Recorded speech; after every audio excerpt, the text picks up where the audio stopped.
몇 년 전에 한 집사님이 신앙 상담을 요청하셨습니다. 그러면서 이런 말씀을 하셨습니다. 목사님, 말씀에 순종했는데 왜 제 삶이 형통하지 않습니까? 분명 성경 말씀에는 말씀을 묵상하며 지켜 행하면 내 길이 평탄하게 되고 형통하게 된다고 말하지 않습니까?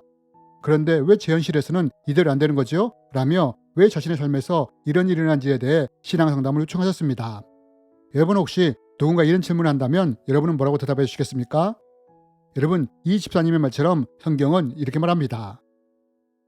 이 율법책을 내 입에서 떠나게 하지 말며 주야로 그것을 묵상하여 그 안에 기록된 대로 다 지켜 행하라. 그리하면 내 길이 평탄하게 될 것이며 내가 형통하리라. 여러분, 성경은 분명히 말합니다. 말씀을 묵상하며 그 안에 기록된 대로 다 지켜 행하면 내 길이 평탄하게 될 것이며 형통하게 될 것이라고요. 여러분, 집사님은 이 말씀대로 살려고 했다고 합니다. 하지만 이 집사님은 현실에서 말씀대로 되지 않자 의구심을 가졌던 것입니다. 그렇다면 여러분, 왜 현실에서는 이런 일이 일어날까요? 여러분, 이제부터 우리가 말씀을 붙잡고 순종하며 살아갈 때 하나님이 어떤 방법으로 우리에게 일하시고 역사하는지에 대해 함께 나누기 원합니다. 여러분, 오래전에 한 집사님이 이런 질문을 한 적이 있습니다. 목사님, 성경을 읽다가 이해가 되지 않는 것이 있어서 여쭤보고 싶습니다. 창세기 12장에 보면 아브라함이 하나님의 말씀에 순종해서 가나안 땅에 오는 장면이 기록되어 있잖아요. 하지만 아브라함이 말씀에 순종하여 가나안 땅에 왔을 때 아브라함은 그 땅에서 축복을 만난 것이 아니라 기근을 만나게 됩니다. 목사님, 저는 이것을 이해할 수가 없습니다. 목사님, 아브라함이 말씀에 순종하여 가나안 땅에 왔다면 하나님은 이런 아브라함에게 축복을 주셔야 하는 거 아닙니까? 만약 이것이 안 된다면 최소한도 하나님의 기근 정도는 막아주셔야 하는 거 아닙니까?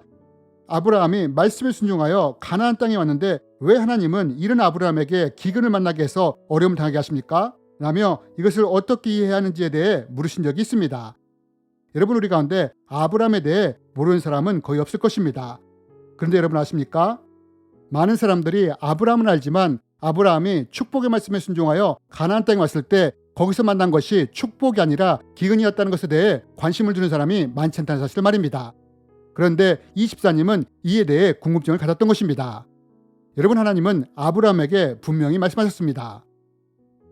여호와께서 아브라함에게 이르시되 너는 너의 고향 친척과 아비의 집을 떠나 내가 내게 보여줄 땅으로 가라. 내가 너로 큰 민족을 이루고 내게 복을 주어 내 이름을 창대하게 하리니 너는 복이 될지라. 여러분, 하나님은 아브라함에게 분명하게 말씀에 순종할 때 복을 주시겠다고 하셨습니다. 그러나 아브라함이 이 말씀에 순종하여 가나안 땅에 왔을 때 현실에서 만난 것이 무엇이었습니까? 축복이 아니라 기근이었다는 것입니다. 고난이요 어려움이었다는 것입니다. 그렇다면 여러분, 우리는 이것을 어떻게 이해해야 할까요? 말씀을 순종하면 분명히 복을 주시겠다고 또 내 길을 평탄하게 하고 형통하게 했다고 말씀하셨는데 오히려 현실에서 복이 아니라 기근을 만나고 어려움을 만나게 될 때 우리는 이것을 어떻게 이해해야 할까요? 여러분, 이제부터는 하나님이 우리 가운데 역사하실 때 어떤 방식으로 일하시는지에 대해 함께 배우기 원합니다. 여러분, 우리는 성경 말씀을 붙잡고 순종해 나갈 때 바라는 것이 있습니다. 그것이 무엇이냐? 그것은 우리가 말씀을 붙잡고 나갈 때 우리가 하는 일이 잘 되고 형통하게 되길 바랍니다. 여러분, 이것이 우리의 솔직한 마음 아닙니까? 하지만 여러분, 우리가 이런 마음으로 말씀을 붙잡고 순종해 나갈 때 평탄이나 형통의 길이 아니라 기대치 않은 어려움을 만나게 된다면 우리는 이것을 어떻게 이해해야 할까요? 여러분, 이럴 때 우리가 하나님이 어떤 식으로 일하시고 어떤 식으로 역사하시는지를 알게 된다면 이에 대한 의문을 풀 수 있습니다. 그럼 여러분, 하나님은 어떤 식으로 우리에게 일하시고 역사하실까요? 우리는 이것을 신명기 말씀을 통해 배울 수 있습니다. 여러분, 신명기 8장 말씀을 보면 하나님이 이렇게 말씀하시는 장면이 나옵니다. 내 하나님 여호와께서 이 40년 동안에 내게 광야의 길을 걷게 하신 것을 기억하라. 이는 너를 낮추시며 너를 시험하사 내 마음이 어떠한지 그 명령을 지키는지 지키지 않는지 알려 하심이라. 여러분, 우리가 이 말씀을 통해 보시는 것이 무엇입니까? 하나님은 이 말씀을 통해 우리의 마음이 어떠한지 명령을 지키는지 지키지 않는지를 시험하신다고 하십니다. 즉, 이것을 알기 위해 하나님이 우리를 테스트하실 수 있다는 것입니다. 여러분, 왜 하나님이 아브라함이 순종하여 가나안 땅에 왔을 때 축복이 아니라 기근을 만나게 하신 걸까요?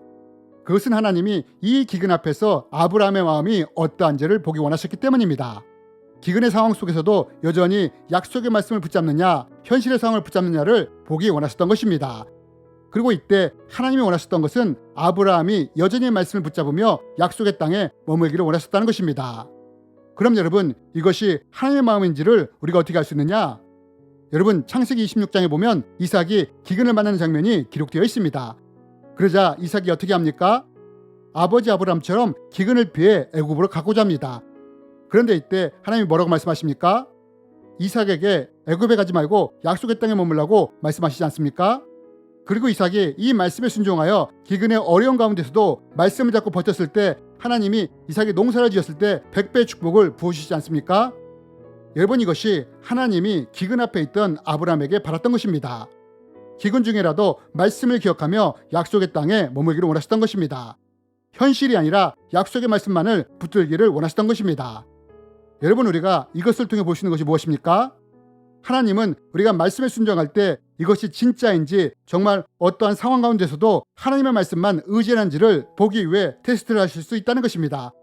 그리고 이 테스트를 통해 우리가 떡을 택하는지 하나님의 말씀을 택하는지를 보신다는 것입니다. 여러분, 하나님이 이렇게 말씀하시지 않습니까? 사람이 떡으로만 살 것이 아니요 여호와의 입에서 나오는 모든 말씀으로 사는 줄을 내가 알게 하려 하심이라. 여러분, 하나님은 우리가 말씀을 의지하며 순종하여 나갈 때 우리의 길을 평탄하고 형통하게 해주십니다. 하지만 하나님이 우리에게 이렇게 해주시기 전에 반드시 먼저 우리의 마음과 중심이 어디에 있는지를 시험하신다는 것입니다. 때로는 기근의 형태를 통해, 때로는 어려움이나 고난의 모습으로, 때로는 세상의 유혹이나 시험을 허락하심으로 하나님이 테스트를 할 수 있다는 것입니다. 그리고 하나님은 이런 것들을 통해 우리의 목적이 떡에 있는지 아니면 여호와 하나님께 있는지를 보신다는 것입니다. 여러분, 아브라함은 기근을 만났을 때 애굽으로 갔습니다. 아브라함은 약속의 땅에 머물지 않고 가축과 제산을 지키기 위해 애굽으로 간 것입니다. 그러나 이랬던 아브라함이 하나님이 다시 이삭을 바치라는 말씀을 했을 때는 어떻게 했습니까?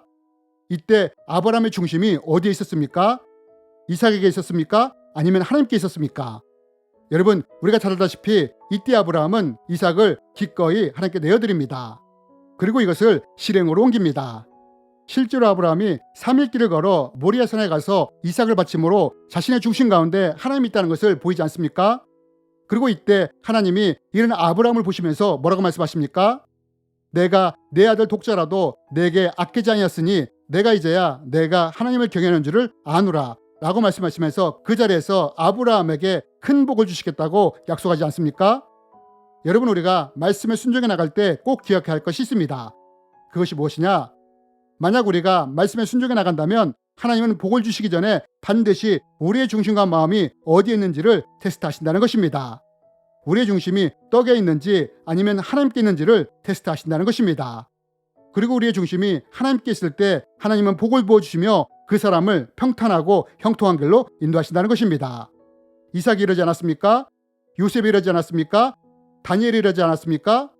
그럼 여러분, 왜 하나님은 굳이 이렇게 시험하신 후에 부어주시느냐? 이렇게 우리가 하나님의 중심으로 서 있을 때 복을 부어주어도 이로 인해 교만으로 넘어지지 않을 것을 아시기 때문입니다. 여러분, 하나님은 우리를 시험하시고 테스트하시는 하나님이란 것을 기억하시기 바랍니다. 그리고 하나님이 이렇게 우리를 시험하시는 이유는 우리에게 복을 주시고 형통케 하기 위해 이렇게 하신다는 것을 꼭 기억하시기 바랍니다. 그러므로 내가 말씀을 붙잡고 순종해 나갈 때 기근이나 어려움을 만나게 된다면 이때 떡을 선택하는 사람이 아니라 이삭처럼 말씀을 붙잡고 나가는 우리가 되었으면 좋겠습니다. 이것은 힘들고 어려울 수 있습니다. 그러나 이럴 때 우리의 마음과 우리의 중심을 하나님 앞에 두게 될 때 하나님이 이런 우리를 평탄하고 형통한 길로 인도하는 것을 보게 될 것입니다. 여러분, 이것이 바로 하나님이 우리에게 역사하시는 원리인 것입니다. 주님의 이름으로 여러분을 축복합니다.